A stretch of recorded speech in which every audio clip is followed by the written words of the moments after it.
Good morning students. आज के इस वीडियो में मैं बात करने जा रहा हूँ। तुम लोगों के लिए ये क्लासेस जो है वो मैं लेकर आया हूँ ह्यूमन बॉडी का सबसे लॉन्गेस्ट सेल के बारे में। जैसा कि हम सभी जानते हैं कि हमारे शरीर का सबसे लॉन्गेस्ट सेल को हम नर्व सेल के नाम से जानते हैं। हमारे शरीर में नर्व सेल ही सबसे लॉन्गेस्ट सेल है, जिसे नर्व सेल या न्यूरॉन के नाम से जानते हैं, जो हमारे शरीर का जितना भी एक्टिविटीज है उसको कंट्रोल और कोऑर्डिनेट करता है ब्रेन और बॉडी के साथ। तो चलो लेक्चर शुरू करते हैं और हम बात करते हैं न्यूरॉन्स की। सबसे पहले हमें ये जानना है कि न्यूरॉन नाम सबसे पहले किसने दिया। तो 19th सेंचुरी में सैंटियागो रैमन वाई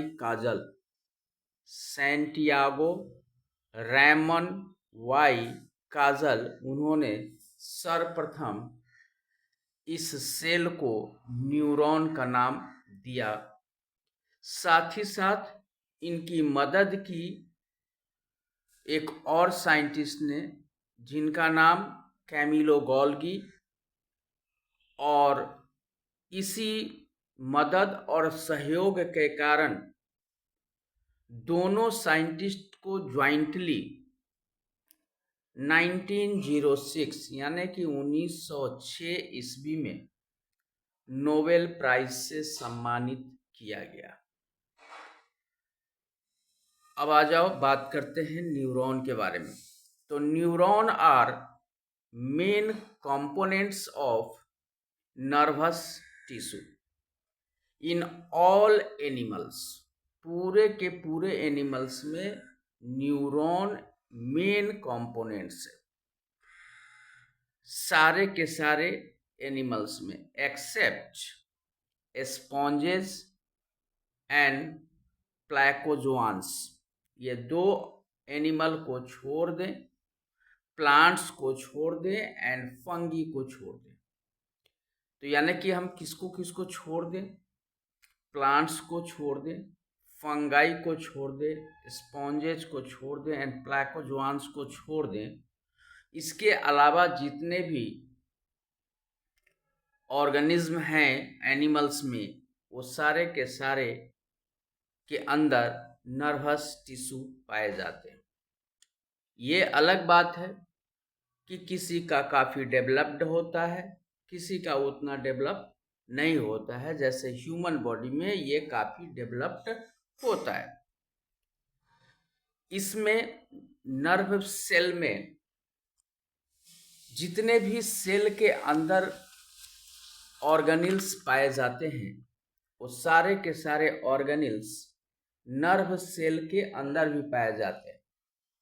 लेकिन एक ऑर्गेनिल ऐसा है जो नर्व सेल के अंदर नहीं पाया जाता है, और उस ऑर्गेनिल का नाम है सेंट्रियोल।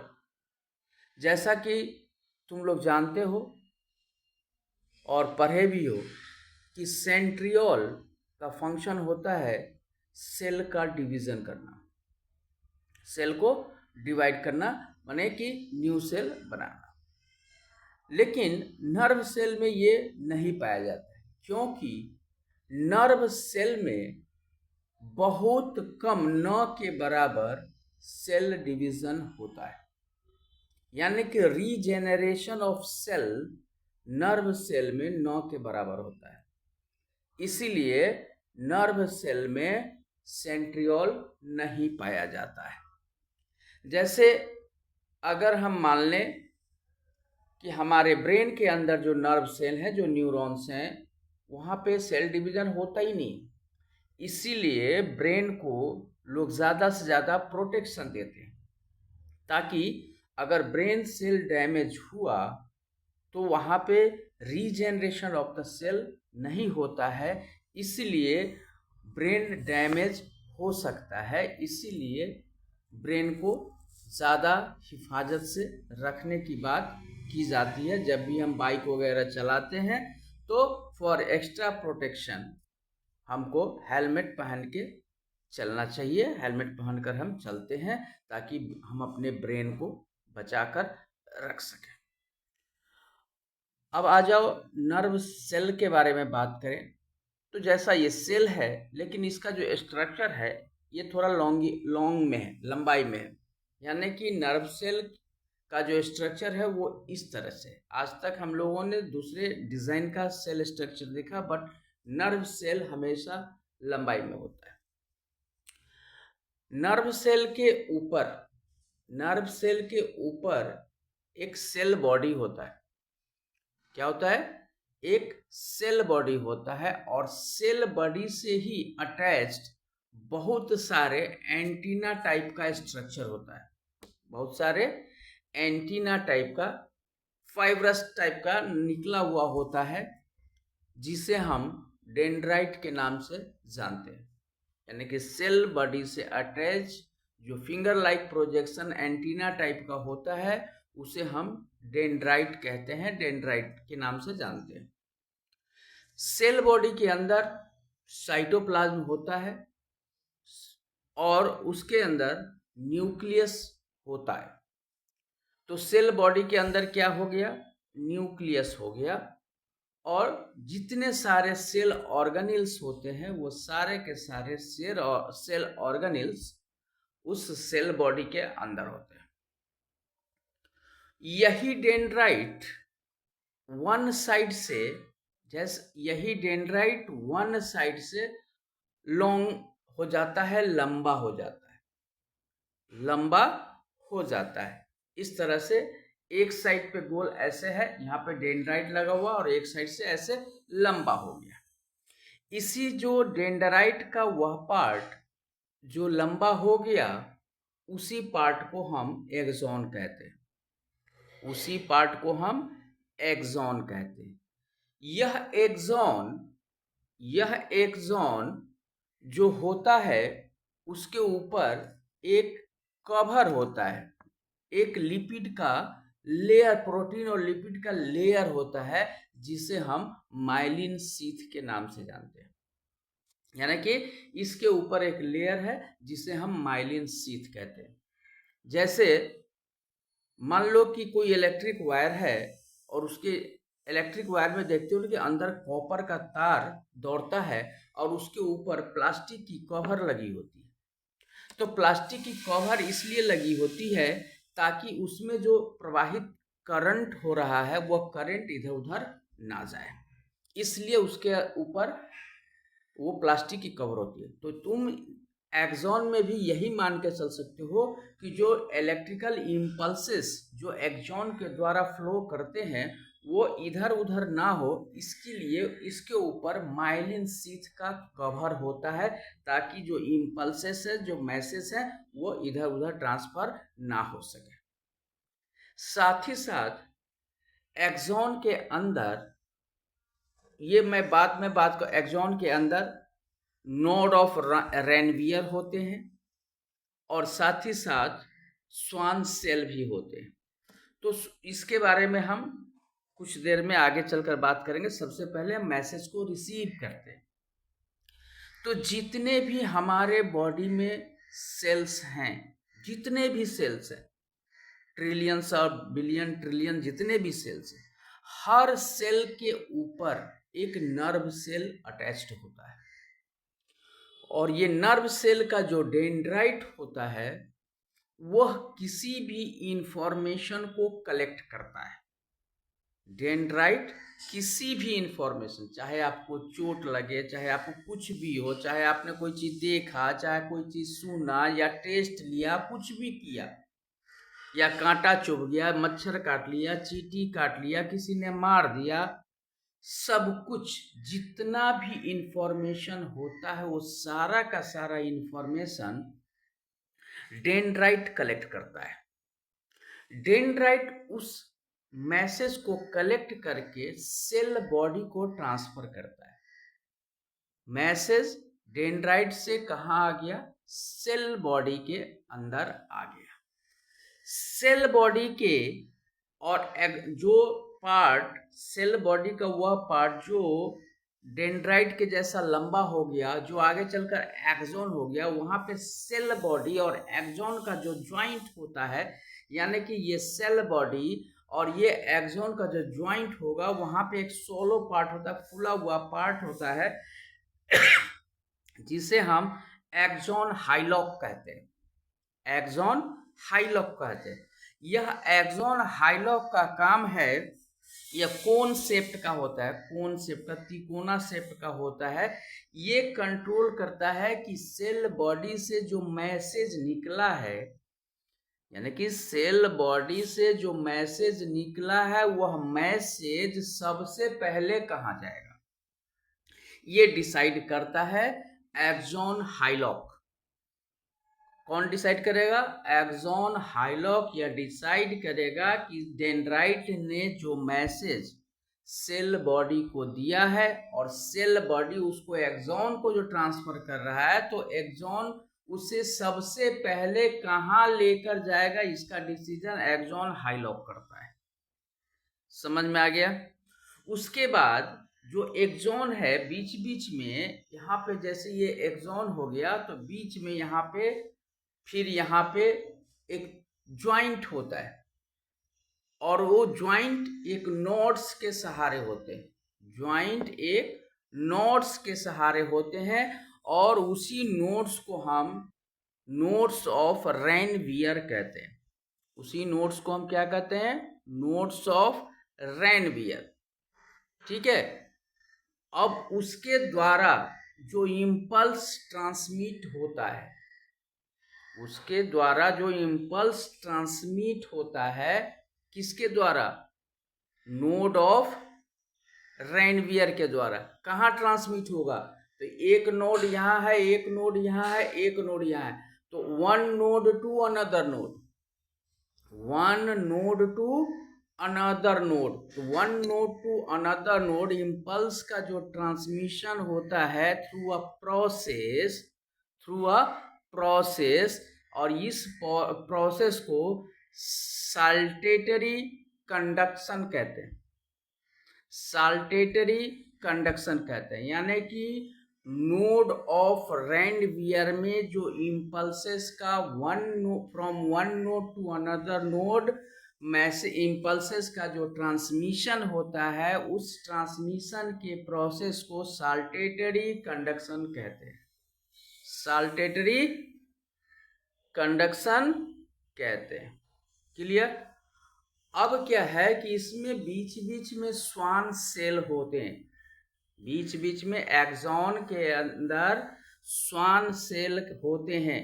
तो स्वाभाविक है कि स्वान सेल का जो है काम क्या है, स्वान सेल का क्या काम है, तो स्वान सेल का काम है कि जो इम्पल्स ट्रांसमिट हो रहा है, जो इम्पल्स का ट्रांसफर हो रहा है, उस इम्पल्स के स्पीड को बढ़ा देना, उस इम्पल्स के स्पीड को बढ़ाने का काम स्वान सेल करता है। समझ में आया, स्वान सेल कहता है। और इस एक्सोन के अंदर जो ट्रांसमिशन होता है, इम्पल्सेस जो ट्रांसमिट होते हैं, ये ट्रांसमिशन को हम कहते हैं इलेक्ट्रिकल ट्रांसमिशन। इस ट्रांसमिशन को हम क्या कहते हैं, इलेक्ट्रिकल ट्रांसमिशन। ध्यान में रखना, एक्सोन के भीतर जो ट्रांसमिशन होता है उसको इलेक्ट्रिकल ट्रांसमिशन, रेनवियर के वन नोड से दूसरे नोड में जो होता है साल्टेटरी कंडक्शन, साल्टेटरी कंडक्शन। अब एक्सोन के अंत में, लास्ट में जो ये पोर्शन है एक्सोन का, इस पोर्शन पर जो होता है वह फिर फिंगर लाइक प्रोजेक्शन होता है, जिसमें कुछ नोड्यूल्स, बॉल्स टाइप का स्ट्रक्चर लगा होता है। इसको हम कहते हैं नर्व एंडिंग। यहाँ पर आकर उसने इम्पल्स को छोड़ दिया, इम्पल्स को छोड़ दिया। ये एक एक्सोन पूरा बॉडी में, एक एक्सोन पूरा मैसेज लेकर ब्रेन तक नहीं जाएगा, वो टुकड़े टुकड़े में जाता है। जैसे कोई माने क्या कहते हैं, रेस होता है तो देखते हो ना, मसाल रेस, एक आदमी लेकर मसाल लेकर दौड़ा, कुछ दूर गया, फिर दूसरे को थमा दिया, फिर कुछ दूर दौड़ा, फिर तीसरे को थमा दिया। उसी तरह से ये एक्सॉन एक मैसेज को एक ही एक्सॉन अफेक्टेड एरिया से ब्रेन तक या स्पाइनल कॉर्ड तक नहीं पहुंचाता है। इस बीच में कई एक्सॉन एक साथ जुड़े होते हैं।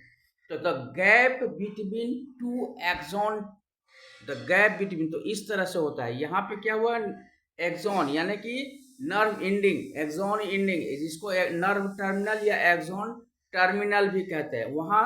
और यहाँ फिर दूसरा न्यूरॉन, यहाँ पर फिर दूसरा न्यूरॉन, और यहाँ फिर दूसरे न्यूरॉन का डेंड्राइट जो इस इम्पल्स को फिर रिसीव करेगा और आगे लेकर जाएगा। तो इसके बीच में एक गैप होता है, इसके बीच में एक गैप होता है जिसे हम साइनेप्सी कहते हैं।